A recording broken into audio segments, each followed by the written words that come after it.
They said it was just paperwork.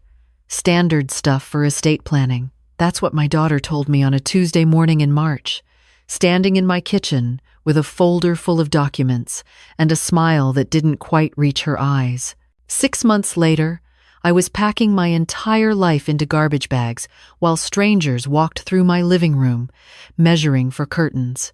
The lock on the front door had already been changed. I found out when I came back from the grocery store and my key wouldn't turn. I stood there for 10 full minutes, bags in both hands, milk getting warm, before my daughter's husband opened the door from the inside. "Oh," Brad said, like he'd forgotten I still lived there. "Rachel's at the title company. She'll explain everything when she gets back." I set the groceries on the counter, my counter, in my kitchen, and waited. The house smelled different already. Lemon pledge instead of the lavender spray I'd used for 30 years. Brad disappeared into what used to be my sewing room. I heard him on a conference call, voice bright and confident, discussing quarterly projections like he owned the place, which, I was about to learn, he kind of did. Rachel came home at 4:30. I'd been sitting at the kitchen table for 2 hours by then, watching the afternoon light move across the floor in patterns I'd memorized over decades. She had that look on her face, the one she used to wear as a teenager when she'd gotten caught staying out past curfew, equal parts defiant and guilty. "Mom," she said, setting her purse down carefully, like it might explode. "We need to talk." I'd say so. My voice came out steadier than I felt. "My key doesn't work anymore." She pulled out the chair across from me, but didn't sit. Just stood there, hands on the back of it, knuckles white. "The house sold this morning. We close in 2 weeks." I stared at her. The kitchen clock ticked. Somewhere down the street, someone was mowing their lawn.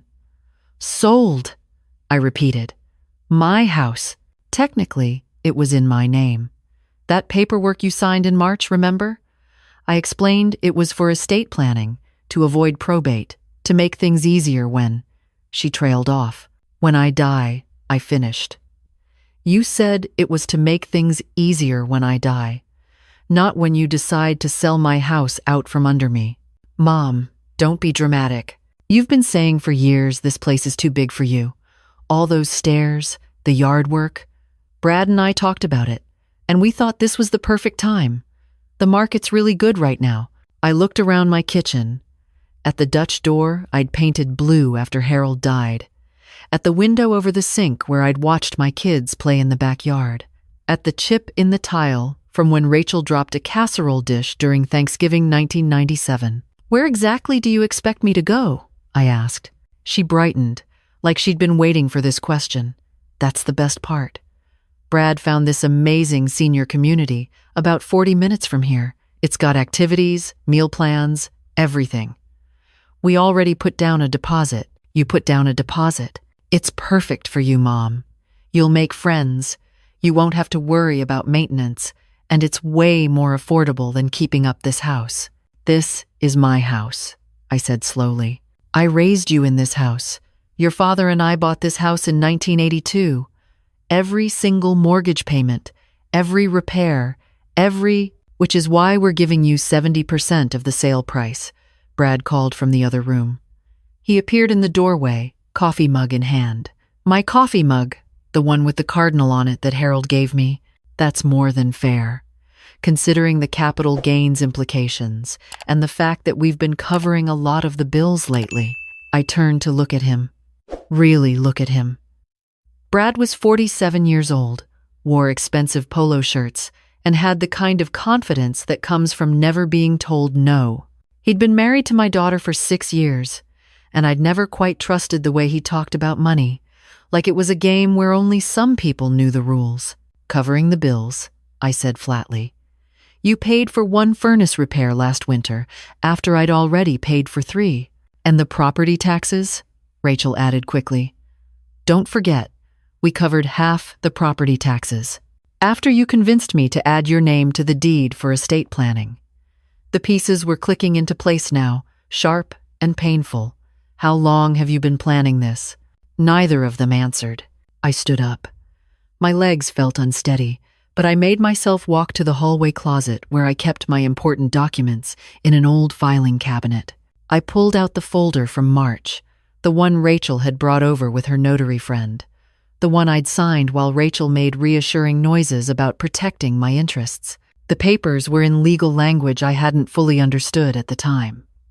Rachel had rushed through the explanations, saying we needed to finish before her notary friend had to leave for another appointment. I'd trusted her.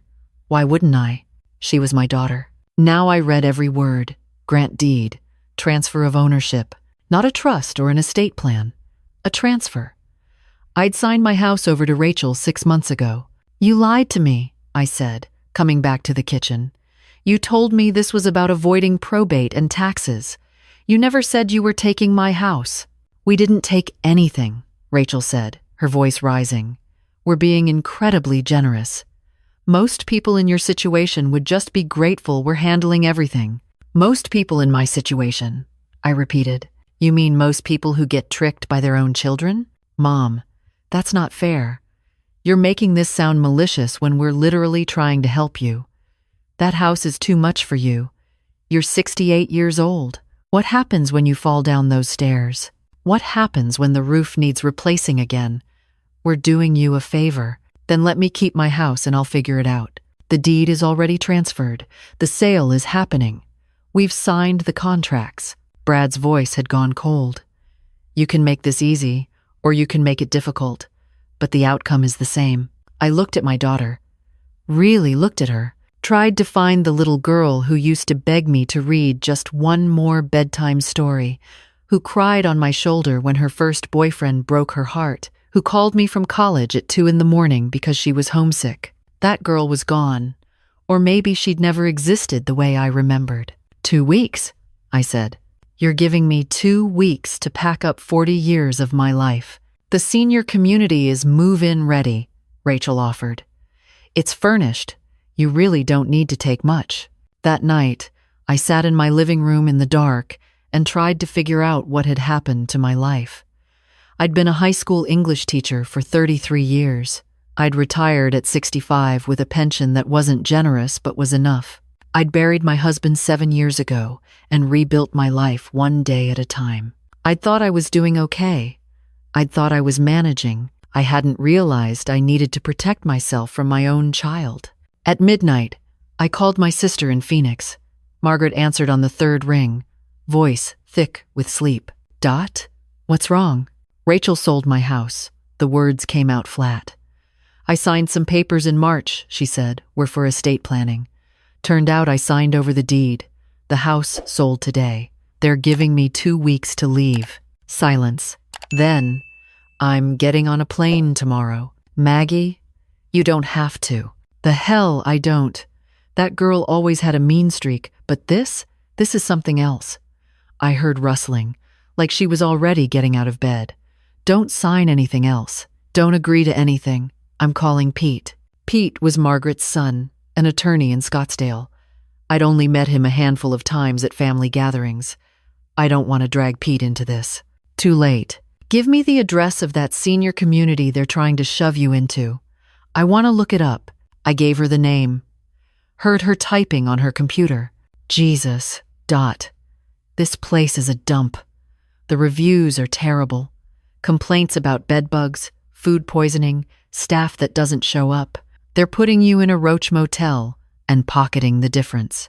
I closed my eyes. Of course they were. Margaret arrived the next afternoon with Pete and a briefcase full of documents. Rachel and Brad suddenly had somewhere else to be. Pete sat at my kitchen table, reading through everything I'd signed, his jaw getting tighter with each page. This is fraud, he said finally.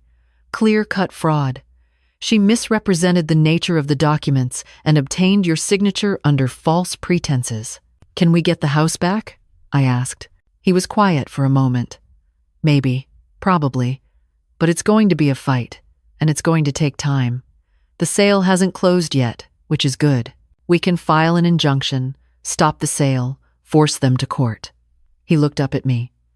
But I need to be honest with you, Aunt Dot. This is your daughter. If we do this, it's going to get ugly. It's already ugly, Margaret said sharply. She stole her mother's house. I thought about Rachel as a little girl, about teaching her to ride a bike, about helping her with college applications, about holding her hand in the hospital when she had her appendix out, about every moment I'd chosen to believe the best in her. "Do it," I said. "File the paperwork." Pete moved fast. Within 48 hours, he'd filed an emergency motion to stop the sale and opened a fraud investigation. He also went to the police, though he warned me that getting criminal charges might be difficult. "Financial exploitation of the elderly is hard to prosecute," he explained. "But the civil case is solid." Rachel called me that night, crying, "Mom, I can't believe you're suing me. Your own daughter. How could you?" "How could I?" I repeated slowly. "Rachel, you stole my house. I didn't steal anything. We were trying to help you. And now you've got lawyers involved, and Brad's furious, and this is going to cost us so much money in legal fees? Then give me back my house." "It's not that simple anymore. We already spent some of the money." I sat down. "The sale hasn't even closed." "What money?" She went quiet. "Rachel, what money did you spend?" "We needed a bridge loan for the condo we're buying. The timing didn't work out, so we used some of the proceeds from your sale as collateral." "It's fine. We'll pay it back when everything settles. But if you stop the sale now, we're going to be in breach of contract, and..." I hung up. Just pressed the red button and set the phone down. Margaret put her hand on my shoulder. "You did the right thing. Then why does it feel so awful?" The court hearing was scheduled for 2 weeks later. Pete filed mountains of paperwork, deposed Rachel and Brad, and built what he called a slam dunk case. I sat in his office and reviewed evidence, highlighted timelines, circled contradictions in their statements. Brad had told the police Rachel had full authority to sell the house. Rachel had told them I'd been informed and agreed to the sale. Their stories didn't match. The notary who'd witnessed my signature remembered Rachel rushing the process and admitted she hadn't explained the documents thoroughly because Rachel said, "I already understood everything." Pete was right. The case was solid. But solid didn't mean easy. The day before the hearing, Rachel's lawyer sent over a settlement offer. They'd return the house, pay my legal fees, and give me $50,000. In exchange, I'd sign a non-disclosure agreement and agree not to pursue criminal charges. "It's a good offer," Pete said carefully. "It gets you everything you want without the uncertainty of a trial." "What do you think I should do?" I asked. He set down his pen. "I think you should ask yourself what justice looks like for you. Is it getting your house back, or is it making sure this doesn't happen to someone else?" I thought about that. About all the seniors who'd signed papers they didn't fully understand. About all the children who'd convinced themselves they were helping while emptying their parents' bank accounts. About the woman I'd seen at the senior community Rachel had picked out, sitting alone in a hallway that smelled like disinfectant and defeat. "I want to go to court," I said. The hearing was everything you imagine a courtroom drama would be, except slower and sadder. Rachel cried on the stand. Brad's lawyer painted me as a confused old woman who didn't remember what she'd signed. They brought up the time 2 years ago when I'd called Rachel because I couldn't figure out my new phone, the time I'd asked her to help me reset my email password. But Pete had evidence, the notary's testimony, the rushed timeline, the lies about covering my bills, the terrible senior facility, the pattern of financial manipulation. The judge listened to everything, then looked at Rachel over his glasses. "Miss Walker," he said, "you are an attorney yourself, correct?" Rachel nodded, wiping her eyes. "Then you understood exactly what you were doing when you misrepresented these documents to your mother. This isn't a case of miscommunication or family disagreement. This is fraud." He signed the order. "The deed transfer is voided. The house is returned to Mrs. Dorothy Walker. The sale is canceled, and I'm referring this matter to the state bar for investigation." Rachel's face went white. Brad stood up, shouting something about appeals. Their lawyer tried to calm him down. I just sat there, numb. Outside the courthouse, Pete gave me a tired smile. You won, Aunt Dot. Then why don't I feel like celebrating? Margaret drove me home, to my home. The locks were changed back, the keys returned. Rachel and Brad had already moved out their things. The house was mine again, legally and completely, but it was also empty in a way it hadn't been before. Every room reminded me of what I'd lost. Not the house, I'd gotten that back, but the daughter I thought I knew, the relationship I thought we had. I stood in the kitchen where this had all started and tried to figure out what came next. The next morning, I went to the bank and opened a new account. Just mine, no joint access, no authorized users. I called a different attorney and had a will drafted, clear and airtight, leaving everything to Margaret and Pete with explicit instructions that Rachel received nothing. Not out of spite, though, there was some of that, but because I couldn't trust her. That was the worst part. Not the anger, but the absence of trust. I also started going to a support group for elder financial abuse survivors.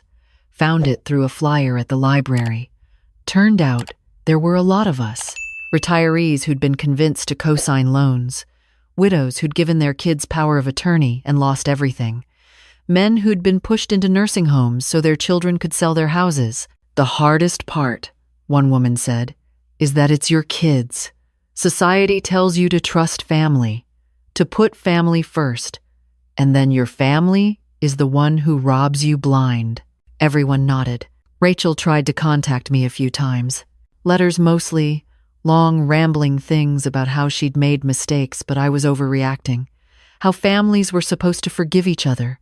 How I was destroying our relationship over money. I didn't respond. What was there to say? She thought this was about money. She didn't understand it was about trust, dignity, and the fact that she'd been willing to make me homeless to buy a condo. 6 months after the trial, I did something I'd been thinking about for a while. I sold the house. My choice this time. My realtor. My decision. The buyers were a young couple, pregnant with their first child. They walked through every room with this look of wonder, talking about which room would be the nursery, where they'd put the Christmas tree. The wife ran her hand along the kitchen counter and said, "This is exactly what we've been dreaming of." I gave them a good price, not quite market value, but fair. Pete thought I was being too generous, but I didn't care. I wanted that house to go to people who'd love it, who'd fill it with good memories. I didn't want it to be a place of sadness anymore. I used the money to buy a small condo near Margaret in Phoenix. 2 bedrooms, 1 bath, nothing fancy. But it's mine. Completely, legally, irrevocably mine. My name on the deed, my locks on the doors. I also used some of the money to fund a legal clinic for seniors dealing with financial abuse. Pete runs it pro bono, and I volunteer twice a week. We help people understand the documents they're being asked to sign.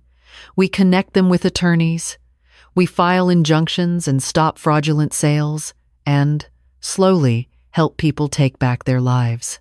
Last week, a woman came in with papers her son wanted her to sign. He says it's just for estate planning, she told me, hands shaking. Says it'll make things easier later. I sat down across from her. "Let me read them first," I said gently. "And then let's talk about what they actually mean." Her son's name was on everything. The house, the bank accounts, even her car. He'd written estate planning at the top in his own handwriting, like a title. "This isn't estate planning," I told her. "This is a transfer of ownership. If you sign this, you're giving him everything." She started crying. He said I could trust him. He's my son. "I know," I said, "because I did.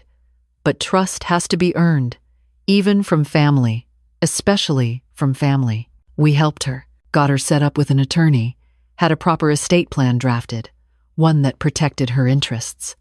Her son was furious, said she was being ungrateful and paranoid. She called me a month later. "I just want to thank you. My neighbor told me she saw my son at the bank last week, trying to withdraw money from my old account. If I'd signed those papers, he'd have taken everything." "You protected yourself," I said. "That's not something to thank me for. That's your victory." After we hung up, I sat at my kitchen table, the Phoenix sun streaming through the windows. I thought about Rachel, Wondered what she was doing, if she ever thought about what she'd done. Pete had told me the state bar suspended her license for 6 months. Brad had apparently left her, moved in with someone else. I didn't know if any of that was true. We didn't talk anymore. Sometimes I missed her. Missed the daughter I'd thought she was. But I didn't miss the uncertainty, the fear, the feeling of being a burden in my own home. I pulled out my journal, the one my therapist had encouraged me to keep, flipped past entries from the worst days, the angry days, the days where I'd questioned everything, found a blank page. Today, I helped someone protect herself, I wrote. Today, I used what happened to me to stop it from happening to someone else. That doesn't make what Rachel did okay, but it means I survived it. It means I'm still here, still fighting, still protecting people who need it. I'm 70 years old now. I live alone. I don't speak to my daughter. On paper, that probably looks like failure, but I also have my name on my own deed. I have my own bank account. I have work that matters, and a sister who flew across the country to fight for me and a purpose I didn't have before. Rachel taught me something she never intended to teach me, that I'm stronger than I thought, that I can survive betrayal and come out on the other side, that forgiveness isn't the same as reconciliation, and choosing myself isn't the same as being selfish. I am no longer responsible for who she became. I am only responsible for who I am now. I closed the journal. Outside, I could hear kids playing in the courtyard, splashing in the pool. Life going on, people living. I was living too. Finally. On my own terms. And that, after everything, felt like enough.